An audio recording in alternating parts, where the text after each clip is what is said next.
গড়িমসি। কদিন আগে নিশ্চিত করে বললেন যে ডিসেম্বরের মধ্যেই নির্বাচন হবে। আরো অনেকে গুরুত্বপূর্ণ ব্যক্তি বলেছেন সরকারের। আবার আজকে খবরের কাগজে পড়লাম এটা জুনেও হতে পারে। সেখানে বলেছেন যে যদি স্বল্পমেয়াদী সংস্কার চান তাহলে ডিসেম্বরে, আর যদি দীর্ঘমেয়াদী সংস্কার চান তাহলে জুনে। এই কথাগুলো আপনার বলে সরকারের পক্ষ থেকে ধোঁয়াশা তৈরি করা হচ্ছে কেন? এটা আজকে জনগণের জিজ্ঞাসা। সংস্কারের আবার স্বল্পমেয়াদী কি দীর্ঘমেয়াদী কি? সংস্কার তো চলমান প্রক্রিয়া।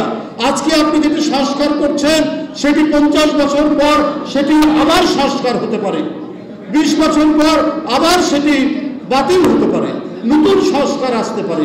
তাহলে এই কথাটি আসছে কেন যে আজকে স্বল্পমেয়াদী সংস্কার হলে ডিসেম্বর আর দীর্ঘমেয়াদী সংস্কার হলে এটা জুন? এই কথাগুলোর মধ্যে দিয়ে যে একটা ধোঁয়াশা তৈরি হচ্ছে। মানুষ মনে করছে আসন্ন নির্বাচন নিয়ে একটা তামাশা তৈরি হচ্ছে কিনা।